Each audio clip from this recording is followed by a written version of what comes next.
ایران کا رات گئے اسرائیل پر ایک اور وار۔ ایرانی میڈیا کے مطابق تل ابیب اور حیفا پر ڈرون اور میزائل داغ دیے، 3 اسرائیلی مارے گئے۔ گزشتہ روز بھی حیفا، تل ابیب اور دیگر شہروں پر بیلسٹک میزائلوں کی بارش کی گئی تھی۔ ایران نے حملوں سے پہلے اسرائیلی شہریوں کو عبرانی زبان میں تل ابیب چھوڑنے کی وارننگ دی تھی۔ ایران کا چوتھا اسرائیلی F-35 جنگی طیارہ گرانے کا دعویٰ۔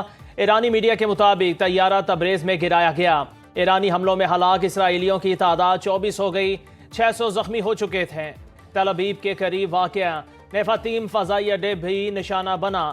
ایران نے موساد کے لیے جاسوسی کے الزام میں اسماعیل فکری نامی شخص کو پھانسی دے دی، درجنوں جاسوس گرفتار۔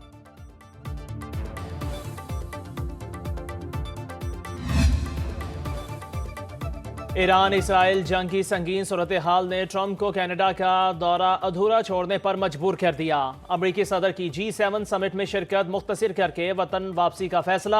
امریکی صحافی لارنس جونز کے مطابق ڈونلڈ ٹرمپ نے نیشنل سیکیورٹی کونسل کا اجلاس سچویشن روم میں طلب کیا۔ ترجمان وائٹ ہاؤس کیرولین لیوٹ نے بھی ٹرمپ کی فوری واپسی کی تصدیق کرتے ہوئے کہا، صدر کو مشرق وسطی کی کشیدہ صورتحال کے باعث امریکہ واپس آنا پڑ رہا ہے۔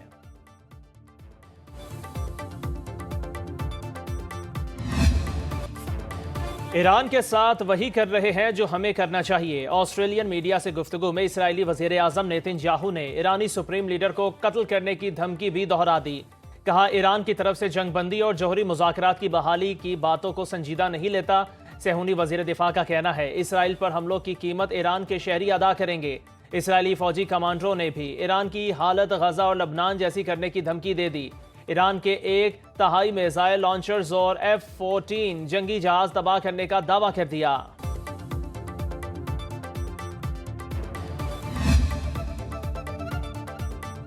اسرائیل کا آئرن ڈوم سسٹم ہیک ہو گیا۔ ایرانی میڈیا کا دعویٰ، اسرائیل کے بعض میزائل اپنے ہی علاقوں پر گرنے لگے۔ رائٹرز کی ویڈیو میں تل ابیب سے فائر میزائل واپس گرتے دکھایا گیا۔ صہیونی میڈیا کے مطابق ایران کے سائبر حملے میں موبائل فونز کو نشانہ بنایا جا رہا ہے۔ اسرائیلی شہریوں کو پناہ گاہوں میں جانے اور ایندھن ذخیرہ کرنے کے پیغامات ملنے لگے۔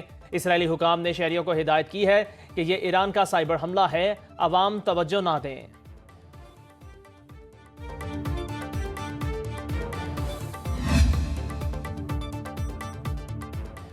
امریکی وزیر دفاع کا مشرق وسطی میں اضافی دفاعی صلاحیتیں تعینات کرنے کا حکم۔ بیان میں کہا کہ امریکی فورسز کی حفاظت ہماری اولین ترجیح۔ اضافی تعیناتی کا مقصد خطے میں دفاعی پوزیشن کو بڑھانا ہے۔ رپورٹس کے مطابق امریکہ نے ملٹری ریفیولنگ جہازوں کی بڑی تعداد مشرق وسطی بھیج دی۔ امریکی طیارہ بردار بحری جہاز کی نقل و حرکت بھی جاری۔ ترجمان پاسداران انقلاب کا کہنا ہے، دشمن کو ایک لمحے کے لیے بھی امن میسر ہونے نہیں دیں گے۔ آپریشن وعدہ صادق سوم کی یہ نئی لہر ہے، بے گناہوں کا بدلہ لیا جا رہا ہے۔ ایران کے پاس 60 دن تھے لیکن معاہدہ نہیں کیا۔ ایران کو جلد بات کرنی چاہیے، اس سے پہلے کہ بہت دیر ہو جائے۔ اسرائیل بہت اچھا کام کر رہا ہے، ایران یہ جنگ جیت نہیں رہا۔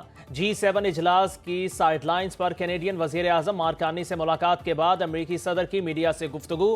ڈونلڈ ٹرمپ نے کہا، یہ جنگ دونوں ممالک کے لیے تکلیف دہ ہے، ہم نے ہمیشہ اسرائیل کی حمایت کی ہے۔ روس G7 میں ہوتا تو اس وقت دنیا میں کوئی جنگ نہ ہوتی۔ صحافی نے پوچھا، امریکہ ایران اسرائیل جنگ میں مداخلت کرے گا یا نہیں؟ ٹرمپ نے سوال کا جواب نہیں دیا۔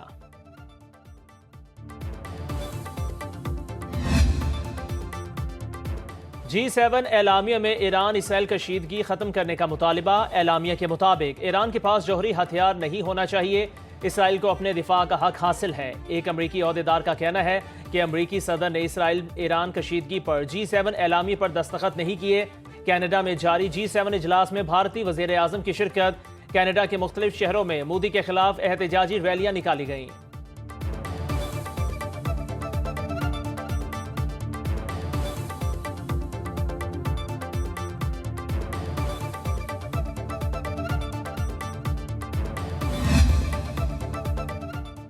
اللہ کی مدد اور فتح قریب ہے، سپریم لیڈر آیت اللہ خامنائی کا ایکس پر پیغام۔ لکھا، انشاءاللہ ایران جلد صہیونی حکومت پر فتح حاصل کرے گا۔ دوسری جانب فرانس، جرمنی اور برطانیہ کا ایران سے رابطے کا فیصلہ۔ غیر ملکی میڈیا کے مطابق تینوں ملکوں کے وزرائے خارجہ ایرانی ہم منصب سے ٹیلی فون پر بات کریں گے۔ ایرانی وزیر خارجہ نے رد عمل دیتے ہوئے کہا، ایران کبھی بھی بات چیت نہیں چھوڑتا، سفارتکاری میں سنجیدہ ہیں، ابھی جارحیت کرنے والے کا سامنا کرنے پر توجہ مرکوز ہے۔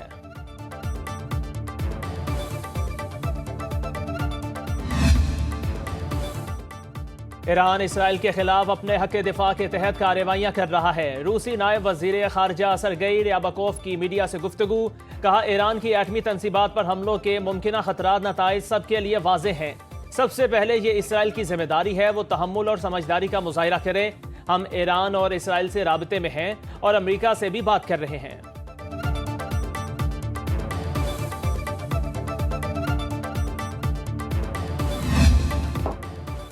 اسرائیلی جارحیت کے خلاف ایران کی غیر متزلزل حمایت پر شکریہ پاکستان۔ ایرانی صدر مسعود پزشکیان کا پارلیمنٹ سے خطاب کے دوران پاکستان سے اظہار تشکر۔ ایرانی پارلیمنٹ تشکر پاکستان کے نعروں سے گونج اٹھی۔ صدر مسعود پزشکیان نے خطاب کرتے ہوئے کہا، پاکستانی عوام اور پارلیمان ہمارے ساتھ کھڑے ہیں۔ پاکستانی پارلیمنٹ نے ایران کے خلاف اسرائیلی اقدام کو گھناؤنا قرار دیا اور کہا، جہاں ضرورت پڑی ایران کا بھرپور ساتھ دیں گے۔ اسرائیل نے بھی زیادتی کی ہے ایران کے اوپر، اور میں سمجھتا ہوں کہ بہت ظلم ہے۔ یہ تو ایسے ہی اٹھ کے تو کسی کو آ کے حملہ کر دینا، کسی کے گھر کو آ کے جلا دینا، یہ کوئی بات ہے؟ یہ کون سے معاشرے میں ایسا ہوتا ہے؟ ہم بالکل کھڑے ہیں، ایران کے ساتھ کھڑے ہیں اور کھڑے رہیں گے انشاءاللہ۔ ایران پر حملہ کرنا کون سی انسانیت ہے؟ ایران کے ساتھ کھڑے تھے اور کھڑے رہیں گے۔ نواز شریف کی لندن میں میڈیا سے گفتگو، کہا ایٹمی قوت ہونا پاکستان کی خوش نصیبی ہے۔ مریم نواز اور شہباز شریف محنت سے کام کر رہے ہیں۔ پنجاب کا ترقیاتی بجٹ مسئلہ نہیں بلکہ عوام کی خدمت کا ذریعہ ہے۔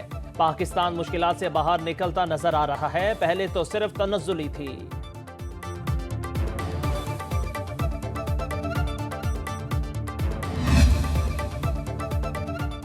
وزیر اعظم سے ایرانی سفیر رضا امیر مقدم کی ملاقات۔ شہباز شریف کی ایران پر اسرائیلی جارحیت کی شدید مذمت۔ اسرائیلی حملوں میں معصوم ایرانی شہریوں کی شہادت پر تعزیت اور یکجہتی کا اظہار۔ شہباز شریف نے ایرانی صدر سے ٹیلی فونک گفتگو کا حوالہ دیتے ہوئے کہا، پاکستان نے اقوام متحدہ کی سلامتی کونسل میں ایران کی حمایت کی۔ اسرائیلی حملے اقوام متحدہ کے چارٹر اور بین الاقوامی قوانین کی خلاف ورزی ہیں۔ اسلام آباد میں انٹرنیشنل میری ٹائم ایکسپو اینڈ کانفرنس سے خطاب کرتے ہوئے شہباز شریف نے کہا، پاک بحریہ قومی دفاع کا اہم ستون ہے، ملک کی ترقی کے لیے بلیو اکانومی کو فروغ دینا ہوگا۔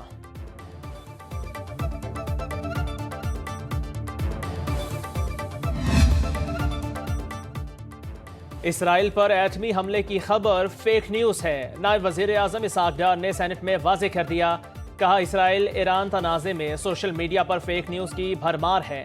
خواجہ آصف کا جھوٹا کلپ چلایا گیا۔ ایران پر حملے کے جواب میں پاکستان کے اسرائیل پر ایٹمی حملے کی جھوٹی خبر برطانوی اخبار ڈیلی میل نے بھی شائع کر دی۔ پاکستان کا ایٹمی پروگرام اپنے تحفظ کے لیے ہے، پاکستان کی طرف میلی آنکھ سے دیکھنے والوں کی آنکھیں نکال دیں گے۔ دنیا نے دیکھا، ہم نے خود سے بڑے دشمن کو جواب دیا۔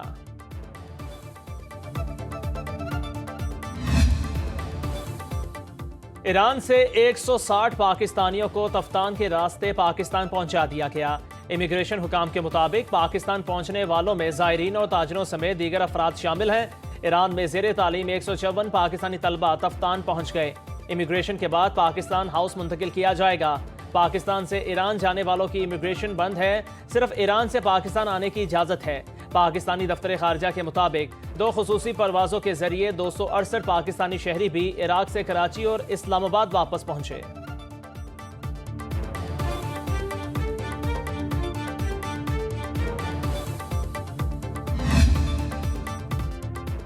پنجاب کا 53 کھرب روپے سے زائد کا ٹیکس فری بجٹ پیش۔ سرکاری ملازمین کی تنخواہوں میں 10% پینشن میں 5% اضافے کی تجویز۔ کم از کم ماہانہ اجرت 37,000 سے بڑھا کر 40,000 روپے کرنے کی تجویز۔ ویسٹ مینجمنٹ کے لیے 150 ارب مختص۔ لاہور سے راولپنڈی ہائی سپیڈ ریل کی فیزیبلٹی کے لیے 1 ارب روپے مختص۔ راولپنڈی سے مری تک ٹورسٹ کلاس ٹرین منصوبے کی فیزیبلٹی کے لیے 1 ارب روپے مختص۔ ایئر پنجاب منصوبے کی فیزیبلٹی کے لیے 1 ارب روپے مختص کر دیے گئے۔ اپوزیشن کے شور شرابے میں مجتبیٰ شجاع نے بجٹ پیش کیا۔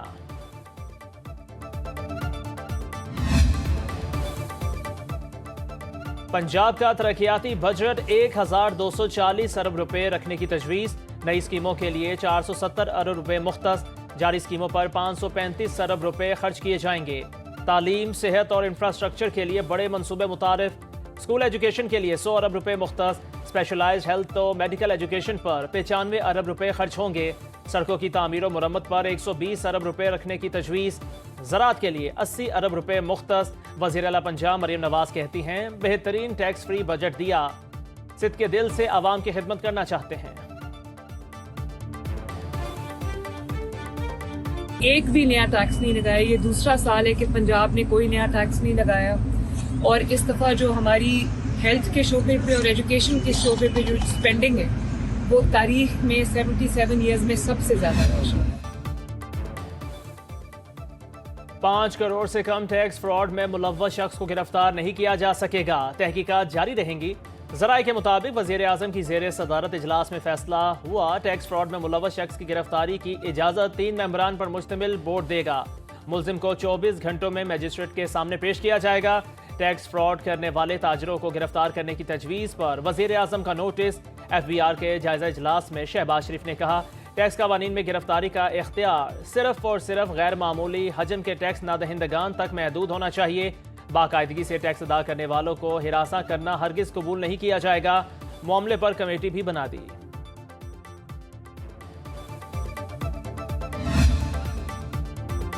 اور دیکھتی آنکھوں سنتے کانوں، طارق عزیز کو سلام۔ ریڈیو پاکستان کے نیوز کاسٹر، پاکستان ٹیلی ویژن کے پہلے مرد اناؤنسر، نیلام گھر کے کرتا دھرتا، فلم ساز، رکن پارلیمنٹ اور پنجابی شاعر لیجنڈ طارق عزیز کو بچھڑے 5 برس بیت گئے۔ ان کی پنجابی شاعری کی کتاب ہمزاد دا دکھ ایک منفرد مثال۔ زمانہ طالب علمی میں پاکستان پیپلز پارٹی کے حامی تھے، مسلم لیگ نون کے ٹکٹ پر قومی اسمبلی کے رکن منتخب ہوئے۔ طارق عزیز کو تمغہ برائے حسن کارکردگی سے بھی نوازا گیا۔